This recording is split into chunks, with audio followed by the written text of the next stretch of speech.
안녕하세요. 마인성형외과 이성욱입니다. 이중턱 고민으로 저희 병원을 찾아주시는 환자분들 중에서 상담을 하다 보면 이중턱뿐만 아니고 턱 및 침샘 비대가 있는 분들이 종종 있으신데요. 어디까지가 이중턱이고 어디서부터가 침샘인지를 구분을 잘 하기가 힘드신 분들이 많고, 어떻게 두 개를 구분을 하고 치료 방법을 정하는지에 대해서 설명을 드리겠습니다.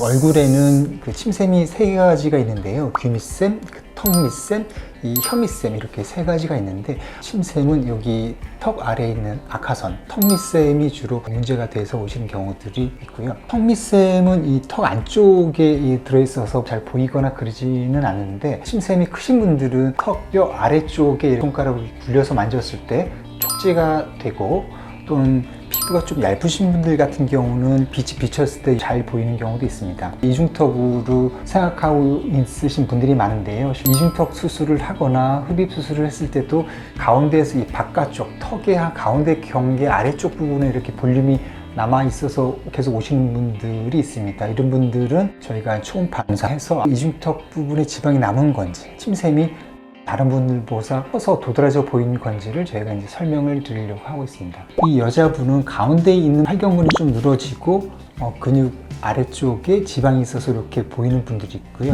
이 양쪽 옆에 이렇게 튀어나온 거는 침샘이 이렇게 튀어나온 부분을 보여드리는데, 나이가 드시거나 좀 피부가 좀 얇으신 분들이 좀 더 명확하게 좀 보이는 편이고요. 흡입만 진행하시는 경우는 침샘이 큰 경우에 흡입을 하게 되면 바깥쪽 피부가 좀 얇아지기 때문에 침샘의 음영이 이렇게 비쳐 보이는 경우가 있습니다. 사진에서 보시는 바와 같이 이중턱만 있고 안쪽에 지방이 그냥 많은 경우가 있고요. 이 오른쪽에 보시는 분은 아래쪽 보이는 부분, 여기 침샘이거든요. 흡입을 한다거나 이중턱 수술만으로서는 해결되지는 않는 부분이기 때문에 어떻게 두 개를 구분을 하고 치료 방법을 정하는지에 대해서 설명을 드리겠습니다.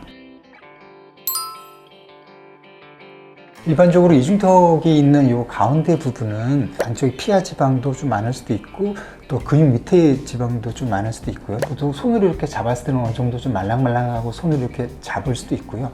고개를 숙였을 때 두드러지고 좀 두텁게 이렇게 만져지는 편인데요. 반면에 침샘 같은 경우는 가운데서 약간 벗어나서 이 아래쪽으로 있고, 손으로 잡았을 때 잡히지는 않고요.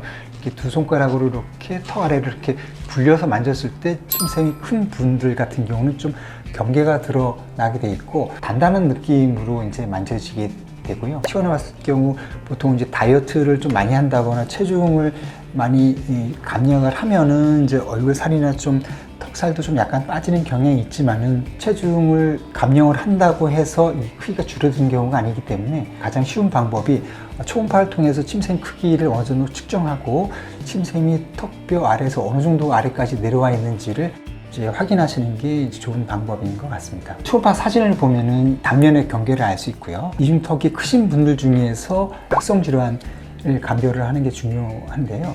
예를 들어서 침샘 안에 돌이 있다거나, 침샘 안쪽에 경계가 뚜렷한 어떤 종양성의 병변이 있다거나 악성 병변이 있는 경우, 일단 성형외과에서 그 치료를 하진 않고 이비인후과에 넘겨서 턱 아래쪽에 커지는 것이 양성 병변이냐 악성 병변이냐를 확인하는 게 먼저 중요하기 때문에, 만약에 초음파로 확인했을 때 질병 쪽을 먼저 확인하시는 게 좋고, 초음파로 검사하셨을 때 문제가 없을 때는 미용적인 크기를 줄이기 위해서 침샘 축소 수술을 진행하기도 합니다.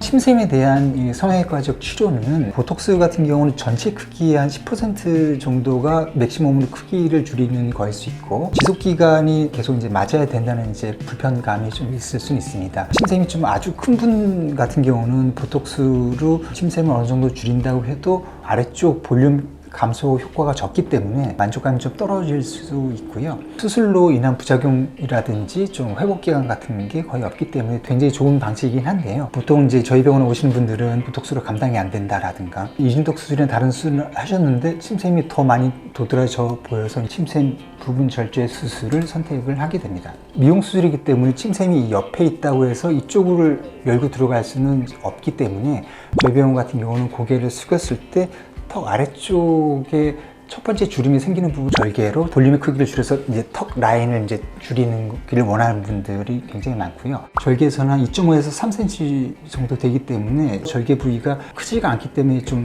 난이도가 좀 더 올라가는 수술이긴 하지만은 최대한 이 절개 흉터가 덜 보이기 위해서 한 2.5에서 3cm 정도를 유지를 하고 있습니다. 이분은 이중턱이 굉장히 뚜렷한데 보통 이렇게 사진상으로 보거나 빛이 비쳤을 때 볼 때 이렇게 음영이 드러나는 분들이 있는데요. 이분도 같이 침샘 수술을 해서 턱 끝에서부터 이 중반까지 라인을 이렇게 매끈하게 얻을 수 있습니다.